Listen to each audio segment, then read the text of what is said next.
Welcome to horror studio. ये कहानी है रोहन की। रोहन जो कि बहुत ही होनहार स्टूडेंट रह चुका था अपने कॉलेज की, और आफ्टर ग्रेजुएशन वो जॉब करना चाहता था, अपने मम्मी पापा के हेल्प करना चाहता था अपने बड़े भाई की तरह। बेचारा रोहन जॉब के लिए दर बदर भटकता था, लेकिन कहीं भी उसकी जॉब नहीं लग पाती। वो हमेशा मायूस होकर इंटरव्यू से घर वापस ही आता और उसको रिज़ल्ट में ना ही मिलता। एक दिन की बात है, रोहन काफ़ी अपसेट था और वो अपनी मम्मी से कहता है, मुझे समझ में नहीं आता है माँ, मेरी किस्मत ऐसी क्यों है। मेरे बाकी साथियों को देखिए, वो कितने खुश हैं, उनकी जॉब भी लग गई है और क्या नहीं उनके पास, मस्ती मजाक हर चीज़ है उनके पास। पता नहीं क्यों मेरी लाइफ ऐसी है। रोहन की माँ उसे समझाती है, नहीं बेटा, हर चीज़ का एक सही समय होता है और हर चीज़ अपने सही समय पे ही होती है। बस तुम नाराज़ मत हो, कोशिश करते रहो, तुम्हारी भी जॉब ज़रूर लग जाएगी। ये कहकर रोहन की माँ किचन में चली जाती है और रोहन बेचारा यही सोचता है, कल फिर एक और इंटरव्यू है और फिर जाऊँगा, फिर वही होगा, जवाब में ना मिलेगा। तभी रोहन की माँ उसे किचन से आवाज़ देती है और कहती है, बेटा थोड़ा बाज़ार से ये सामान लेते आओ। ठीक है माँ, जाता हूँ। ये कहकर रोहन बाज़ार की तरफ निकल जाता है।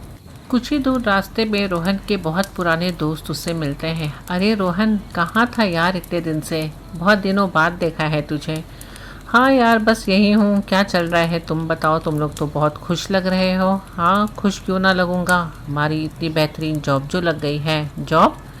लेकिन मुझे जहाँ तक पता है कि तुम्हारी परसेंटेज तो मुझसे इतनी कम थी, लेकिन जॉब कहाँ लग गई तुम लोगों की।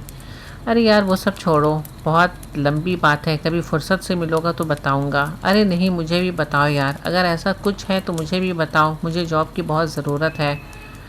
ठीक है, कभी फुर्सत मिले तो आओ मिलने के लिए, तो फिर मैं तुम्हें मिलवाता हूँ किसी से, वो तुम्हें ज़रूर जॉब दिलवा देंगे। तो ऐसा है तो फिर आज शाम का ही प्लान बनाते हैं। नहीं यार, आज शाम को तो बिल्कुल भी टाइम नहीं है, एक काम करते हैं, परसों का प्लान रखते हैं, परसों तू मिल मुझसे। अच्छा ठीक है, चलो फिर बाय।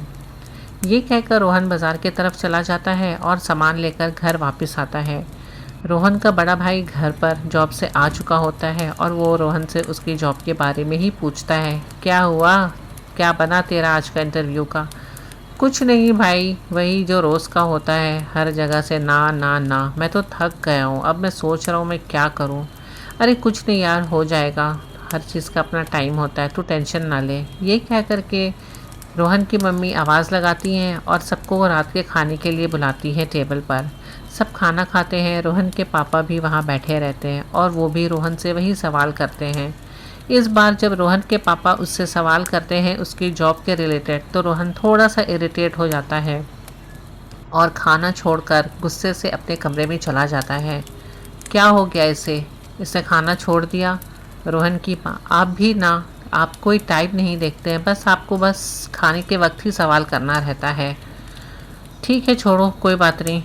अरे माँ छोड़ो ना, आप उसे कमरे में खाना दे देना, वो खा लेगा और थोड़ी देर का गुस्सा है, उसके बाद वो ठीक हो जाएगा, रोहन का भाई अपनी माँ से कहते हुए। अगले दिन रोहन फिर जॉब इंटरव्यू के लिए जाता है और वही मायूसी वापस से उसको मिलती है। जॉब में उसकी नाकामी होती है और वो घर आ जाता है। इस बार रोहन काफ़ी उदास हो गया रहता है। तभी रोहन अपने घर के बाहर बैठा रहता है और उसे एक फ़कीर मिलते हैं। वो फ़कीर रोहन को बताता है कि बेटा, तुम लगता है बहुत ज़्यादा ही परेशान हो। जी हाँ, मैं बहुत ज़्यादा ही परेशान हूँ। क्यों, आप क्यों पूछ रहे हैं। वो फ़कीर बाबा रोहन के तरफ देखता है और मुस्कुरा कर कहता है, बेटा तुम बहुत जल्दी ही भगवान से मायूस हो चुके हो। तुम एक काम करो, तुम पूजा करना शुरू कर दो और देखो इसका फल तुमको बहुत जल्दी ही मिलेगा। क्या बाबा, पूजा करने से सचमुच में फल मिलता है। हाँ बेटा, लेकिन पूजा जो सीधे एकदम सच्ची दिल से करनी चाहिए और उस पर विश्वास रखनी चाहिए। ये कहकर बाबा वहाँ से चले जाते हैं और रोहन अपने घर आकर के अपनी भगवान की पूजा में 2-3 दिन इतने मगन होकर के गुजारता है। लेकिन चौथे ही दिन वो कहीं ना कहीं फिर से मायूस हो जाता है जब वो इंटरव्यू के लिए जाता है और वहाँ से फिर उसे ना सुननी पड़ती है। तब वो घर आकर के अपनी माँ से कहता है कि माँ, मैंने व्रत रखा, मैंने पूजा किया, लेकिन फिर भी मुझे नाकामी मिली। क्या करूं मैं, मुझे समझ में नहीं आता। अब तो मुझे लग रहा है कि मेरा भरोसा भगवान पे से ख़त्म भी हो रहा है। अरे बेटा, ये क्या कह रहे हो तुम? ऐसी बातें नहीं करते। कहीं ऊपर वाले को बुरा लग गया तो फिर इससे भी बुरा वक्त आ जाएगा। क्या माँ, तुम भी ना, छोड़ो, हटाओ। नहीं बेटा, तुमने पूजा किया है तो इसका फल भी तुम्हें ज़रूर मिलेगा। तुम थोड़ा सा धैर्य रखो। रोहन की माँ उसे बहुत समझाती हैं और अपने बेटे को लेकर काफ़ी परेशान भी रहती हैं। दूसरे दिन रोहन अपने उसी दोस्तों से मिलता है। अरे यार, क्या हुआ? तुम तो परसों का बोल करके 3-4 दिन तुम गायब हो गए और आज मिले हो।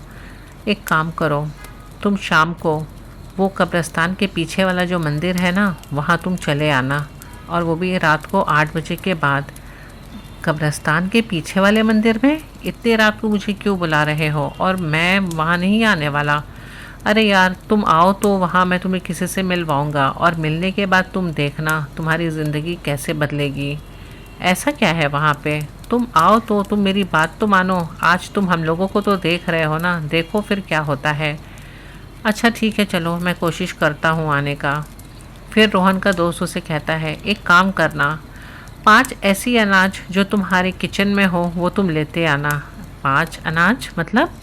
जैसे चावल हो गया, 2 किस्म की दाल हो गई, रोटी हो गई, या जो भी है तुम्हारे किचन में वो तुम लेते आना, एक पोटली में बांध करके, एक रुमाल में। उससे क्या होगा? अरे मैं बोल रहा हूँ ना तुम्हें, मैं जैसा कह रहा हूँ तुम वैसे ही करो। अच्छा यार, चलो ठीक है। ठीक है, चलो फिर कल हम रात 8 बजे वहीं कब्रिस्तान के पीछे वाले मंदिर पे मिलते हैं। चलो ठीक है। ये कहकर रोहन अपने घर आ जाता है और उसके दोस्त अपने घर चले जाते हैं। दूसरे दिन जब सुबह होती है तो रोहन बड़ी बेचैनी से रात का इंतज़ार करता है। घर पे वक्त ही नहीं गुजरता। कहते हैं ना कि जब आप किसी चीज़ की शिद्दत से इंतज़ार करें तो लगता है कि वक्त वहीं थम गया हो। रोहन के साथ भी बिल्कुल यही हो रहा था। रोहन अपना वक्त बिताने के लिए सामने वाले पार्क में जाकर के बैठ जाता है, और कब उसकी आंख लग जाती है ये सोचते सोचते कि मेरी तकदीर भी कब पलटेगी। जब उसकी आंख खुलती है तो शाम के 6 बजे हुए होते हैं। रोहन उठकर अपने घर जाता है। तभी रोहन की माँ उससे कहती है, कहाँ रहे तुम सारा दिन? बताओ, कोई खबर नहीं, कुछ भी नहीं, तुम्हारा फ़ोन भी नहीं लग रहा था। अरे माँ, कुछ नहीं, वो कुछ दोस्तों की तरफ चला गया था। कुछ काम है तो बताइए। नहीं बेटा, कोई काम नहीं है, खाना खा लो। नहीं माँ, अब तो शाम हो गई है, अब रात ही को ही खाना खाऊंगा। भाई आ गए क्या काम से? नहीं, अभी आया नहीं है, आने वाला है। ठीक है माँ, मैं नहाने जा रहा हूँ। रोहन ये कहकर अपनी माँ से नहाने के लिए चला जाता है। 1-2 घंटा और बीत जाता है। तभी रोहन के पापा और उसके बड़े भाई भी घर पर आ जाते हैं। रोहन तैयार होकर घर से बाहर निकलने ही वाला रहता है। तभी रोहन के पापा उससे कहते हैं, रोहन कहाँ जा रहे हो? रात के 8 बजने वाले हैं। पापा, मैं अपने दोस्तों की तरफ जा रहा हूँ। और रोहन की माँ कहती है, नहीं नहीं, अब मत जाओ, 8 बज रहे हैं, रहने दो। आज सुबह ही तो तुम अपने दोस्तों से मिलकर आए हो ना। अरे माँ, मुझे जाना है, वो लोग ने डिनर का इंतज़ाम किया है और हो सकता है मुझे घर आने में लेट भी हो जाए। असल में मेरा दोस्त वो नया बाइक लेकर आया है तो वही दिखाना चाह रहा था सबको। तो कल चले जाना। तभी रोहन के पापा रोहन की मम्मी से कहते हैं, अरे जाने दो, जवान लड़का है, कोई बात नहीं, जाओ बेटा तुम, लेकिन घर जल्दी आ जाना। ठीक है पापा। और एक काम करो, बाहर ग्रिल में ताला लगा करके अंदर से बंद करके चले जाना। ठीक है पापा। ये कहकर रोहन जल्दी जल्दी में घर से बाहर निकलता है, क्योंकि उसे थोड़ी देर हो गई रहती है। लेकिन यहाँ पे तो जब रोहन दरवाज़ा लॉक करता है तो दरवाज़ा जबकि अंदर से बंद करने के बजाय रोहन दरवाज़ा को बाहर से लॉक करता है, और लॉक करके चाबी रोहन अपनी जेब में रख लेता है। चलते चलते रोहन कब्रिस्तान के पास पहुंचता है। वहीं पर उसके दोस्त उससे मिलते हैं। अरे यार, इतना देर लगा दिया तूने। हाँ यार, थोड़ा देर हो गया, क्या करूं। चलो चलो जल्दी चलो। लेकिन रोहन, मैं तुम्हें कुछ बताना चाहता हूँ। हाँ बोलो। मैं जिनसे तुम्हें मिलवाने ले जा रहा हूँ, प्लीज़ यार उन्हें देखकर तुम डरना मत। डरना मत? रोहन घबराते हुए कहता है। क्या मतलब कि डरना मत? तुम तो मुझे मंदिर में लेके जा रहे हो ना। हाँ यार, वो मंदिर तो नहीं है, उसे एक टूटा फूटा छोटा सा एक कमरा कह सकते हैं, जिसे लोग मंदिर कहते हैं, लेकिन वो एक कमरा है और उसमें एक बाबा बैठते हैं। मैं उन्हीं से तुम्हें मिलवाने लेके जा रहा हूँ। लेकिन प्लीज़ यार, मैं पहले ही बता दे रहा हूँ कि तुम डरना मत। रोहन वहाँ पे घबराते हुए कहता है, अरे यार अब तो मुझे डरा रहा है। एक तो इतना रात को तो मुझे कब्रिस्तान के पास बुलाया और यहाँ बुलाने के बाद अब मुझे बता रहा है कि तुम डरना मत। तो डर तो लगेगा ही ना यार। क्या यार तुम लोगों ने मुझे कहाँ फंसा दिया। अच्छा अब आ गए हो तो चलो। रोहन और उसके बाकी दोस्त जैसे ही उस कमरे की तरफ बढ़ते हैं तो उस कमरे में से एक अजीब सी गंदी बदबू आती है, जिसे महकते ही रोहन वहाँ रुक जाता है और कहता है, छी, यहाँ से कितनी गंदी बदबू आ रही है, क्या है यहाँ। तभी रोहन का दोस्त उससे कहता है, अरे यार मैंने तुझे पहले ही समझाया है कि तुझे कुछ नहीं बोलना है, बस तू चुपचाप चल मेरे साथ। अरे यार मुझे समझ में नहीं आ रहा है, मुझे डर भी लग रहा है। लेकिन रोहन और उसके दोनों दोस्त जैसे ही अंदर जाते हैं, रोहन देखता है कि सामने में एक 6 फीट का लंबा चौड़ा और एकदम भयानक सा शक्ल वाला एक आदमी खड़ा हुआ रहता है। उसको देखकर रोहन काफ़ी सहम जाता है और रोहन जैसे ही उस चौखट को लांघता है अंदर की तरफ जाने के लिए, तभी उस आदमी की भारी आवाज़ उसे कहती है, रुक जाओ वहाँ, तुम अंदर नहीं आ सकते। अंदर नहीं आ सकते? क्या मतलब कि अंदर नहीं आ सकते? रोहन उस आदमी से पूछता है। वो आदमी वापस जवाब देता है, मैंने जो कहा था लाने के लिए इसने वो तो नहीं लाया, लेकिन ये कुछ और लेकर के आ गया जो नहीं लाना था। अब यहाँ पे रोहन और उसके दोस्त यही सोचते हैं कि ये क्या लेकर आ गया जो इसे नहीं लाना था। रोहन काफ़ी घबरा जाता है और उसके दोस्त भी काफ़ी घबरा जाते हैं और रोहन से पूछते हैं, तू क्या लेकर आया है? नहीं, मैं तो कुछ भी नहीं लेकर आया, और तुम लोगों ने जो लाने के लिए कहा था जल्दी जल्दी में मैं वो भी भूल गया। लेकिन ये तो कह रहे हैं कि तू कुछ लेकर आया है जो नहीं लाना चाहिए था। अरे यार मैंने कहा ना मैंने कुछ नहीं लेकर आया। तभी रोहन अपनी जेब को तलाशता है और उसके पास उसे हाथ में आती है उसकी घर की चाबी। आप तो समझ ही गए होंगे कि चाबी का गुच्छा यानी कि लोहे का बना हुआ चीज़ क्या चीज़ को दूर करती है।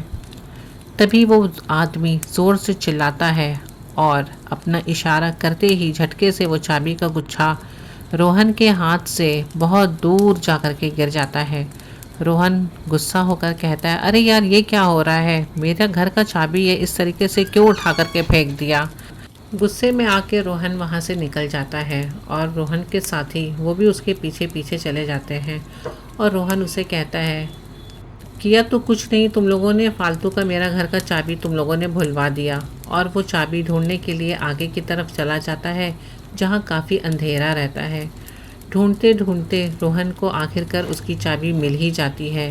रोहन चाबी उठाने के लिए जैसे ही झुकता है तभी उसके पीछे से उसे कुछ आहट आती है। जैसे वो एक कदम बढ़ता, पीछे से कोई एक कदम उसके तरफ बढ़ता। रोहन थोड़ा घबरा भी जाता है और ये सोचता है कि मेरे पीछे कौन है, शायद मेरे पीछे दोस्त ही लोग होंगे। लेकिन वो जब चाबी उठाकर पीछे घूमता है तो उसके पीछे कोई भी नहीं रहता। रोहन यही सोचता कि जब यहाँ कोई नहीं है तो वो चलने की आहट किसकी है, और ये मेरे दोस्त गए तो गए कहाँ। जब वो थोड़ा सा आगे जाता है तो वो देखता है कि शमशान के पास वो जो कमरा था वो एक खंडर रहता है और उसमें कोई भी नहीं रहता। ये देखकर रोहन की हालत बहुत ज़्यादा ही ख़राब हो जाती है और वो डर के मारे भागता रहता है। थोड़ी दूर जाते ही उसे एक लैंप पोस्ट दिखती है जहाँ जाकर वो सांस लेता है, और तभी वहाँ पर कोई आता है और रोहन के कंधे पे हाथ रखकर कहता है, इतने रात को यहाँ क्या कर रहे हो बेटा। रोहन डर के खड़ा हो जाता है और कहता है, जी आप कौन? मैं तो एक राहगीर हूँ, यहाँ से गुज़र रहा था तो तुम्हें देखा। ये जगह ठीक नहीं है रुकने के लिए, मुझे घर जल्दी पहुँचना है, नहीं तो मैं तुम्हें तुम्हारे घर तक छोड़ देता। ये कहकर वो आगे चल जाता है। रोहन काफ़ी घबराते हुए हिम्मत करता है और कहता है कि बस अब मैं न दायां देखूंगा न बायां, मुझे कैसे भी करके अपने घर जल्दी पहुंचना है। रोहन अपने घर पहुंच तो जाता है लेकिन वो अकेले नहीं, उसके साथ कोई और भी उसके घर पहुंचता है।